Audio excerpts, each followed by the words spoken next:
Jhitkahi, Gopalpur, Sadikpur, महर्था, sign, Bathnaha, Bhimalpur सहित कई गांव का श्मशान बथनाहा में एक बिहार सरकार का जमीन है जिसको गांव के लोग कहते हैं सिरहा।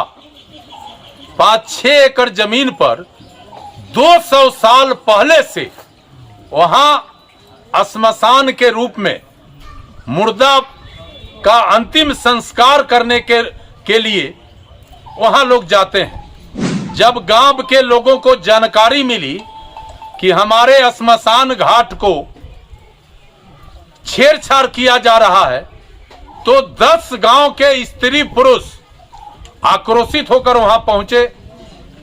दूरभाष पर हमारे साथियों ने खबर किया कि हमारे श्मशान घाट में, हमारे श्मशान के जमीन पर पंचायत सरकार भवन बनाया जा रहा है।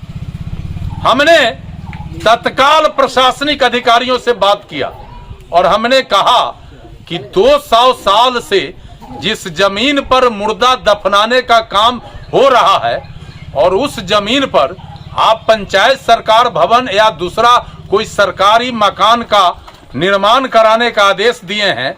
आप आम सभा कराए हैं, आप ग्राम सभा कराए हैं।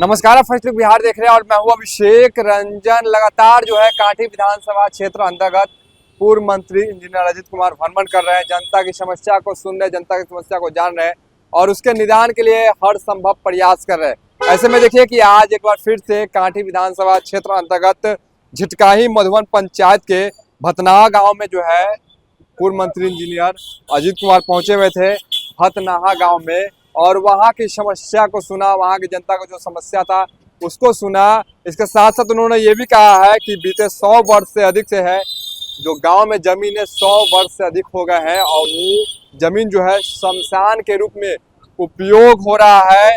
जमीन पर पंचायत सरकार भवन बनाने को लेकर जो है बात कह रहे हैं और काफ़ी ज़्यादा आक्रोशित भी दिख रहे हैं पूर्व मंत्री इंजीनियर अजित कुमार। किस प्रकार से देखिए कि जनता की समस्या को सुन रहे हैं और कई सारी बातों को वो कह रहे हैं, पहले आप उनको भी सुनिए।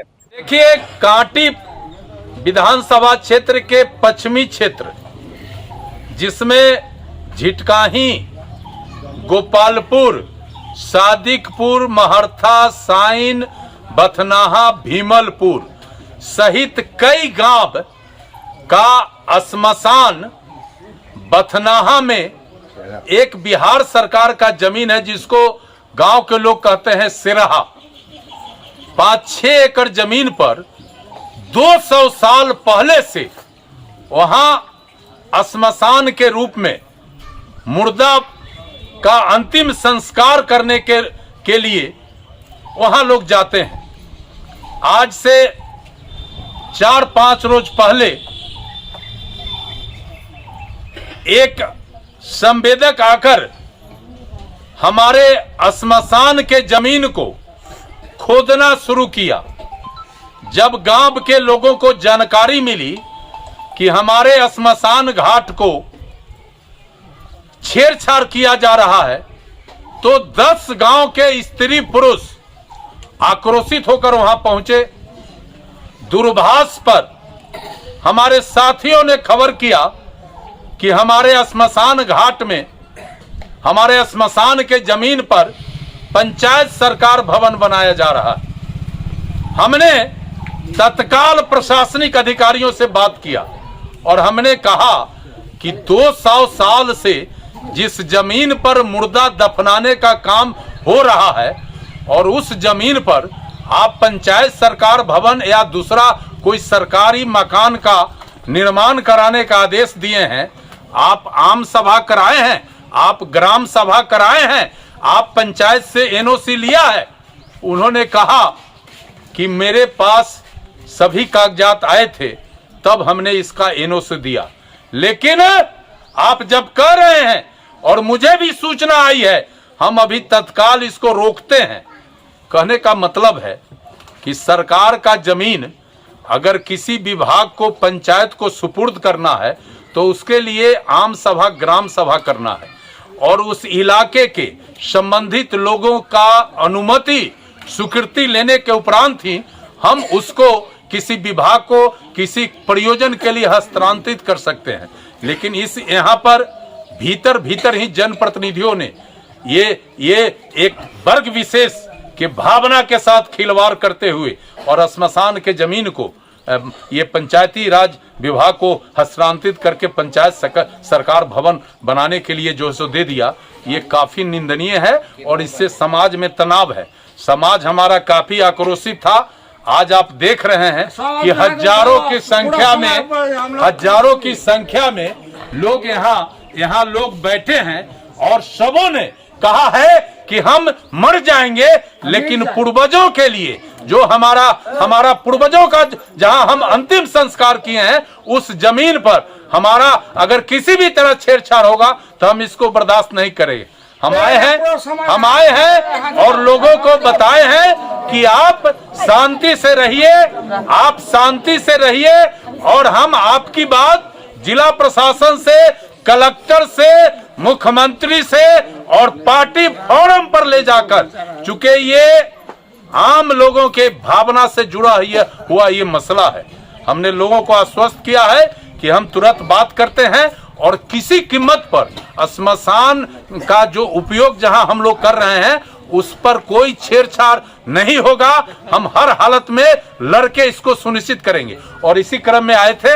हम कलेक्टर साहब से भी बात करेंगे, हम पार्टी के अध्यक्ष को भी इसकी सूचना दे दिया है कि श्मशान जमीन रहते वहां 20 एकड़ से अधिक जमीन है, सारा खाली जमीन को छोड़ दिया गया और केवल श्मशान के जमीन को टारगेट करके और उसको हस्तांतरित करने का जो है सो कार्रवाई किया गया है। हमारा कहना है कि जब जमीन वहां नहीं रहता तो फिर उस पर विचार होता, लेकिन जब ऑलरेडी वहां 7, 8, 10 एकड़ जमीन खाली पड़ा हुआ है, पड़ती जमीन है, तो उसको ना पहले यूज करो। ये श्मशान और इस इलाके में श्मशान का दूसरा कोई जगह नहीं है। ये 200 साल पहले से हम लोग इसमें अपना पूर्वजों का जो भी मरते हैं घर में मुर्दा फूकने का काम करते हैं। तो हम आपके माध्यम से आम लोगों को कहा है कि आप शांति से रहिए लेकिन सजग रहिए, और बाकी हम जिलाधिकारी जी से भी 1-2 दिन के अंदर में समय लेके बात करेंगे और किसी कीमत पर हमारे श्मशान के जमीन पर कोई कंस्ट्रक्शन नहीं होगा। हमने ये आम लोगों को पूरा बता दिया है कि किसी कीमत पर कंस्ट्रक्शन नहीं हो सकता है और इसको सुनिश्चित हम कराएंगे। आगे का क्या रणनीति रहेगा? लगातार जो है यहाँ पर नहीं, रणनीति क्या है, लोग सजग है। हमने लोगों को कह दिया है कि आप सजग रहिए, शांति से रहिए। आपकी लड़ाई अजीत कुमार लड़ेगा और जरूरत पड़ेगा तो आपको हम रोड पर लाएंगे और अपना अधिकार और हमारा जो ये जो हमारा आस्था है, इस पर अगर हमला होगा तो हम भी रोड पर लड़ेंगे। ये तो क्लियर कट है। तो आप सुन रहे थे क्या कुछ कहना था पूर्व मंत्री इंजीनियर अजीत कुमार का, किस प्रकार से जो है आक्रोशित दिख रहे हैं। उन्होंने साफ तौर पे कहा है कि जन भावना के विरुद्ध निर्णय न ले अधिकारी, तो अधिकारी को भी चेता रहे हैं और कई सारी बातें कह रहे हैं, जनता की समस्या को सुन रहे हैं और उनके हक की, अधिकार की बात कर रहे हैं। लगातार जो है पंचायत में जाके, कांठी विधानसभा के विभिन्न पंचायत में जाकर जनता की समस्या को सुन रहे हैं, उनकी समस्या को जान रहे हैं कि क्या क्या समस्या है। चाहे किसी का आवास योजना की समस्या हो, किसी गांव में पोल बिजली की समस्या हो, इसके साथ साथ अन्य भी जो समस्या है उस समस्या को सुनने के लिए पूर्व मंत्री इंजीनियर अजीत कुमार खुद पहुंच रहे हैं। बने रहिए फर्स्ट लुक बिहार के साथ आगे भी खबरों के लिए। तब तक के लिए नमस्कार।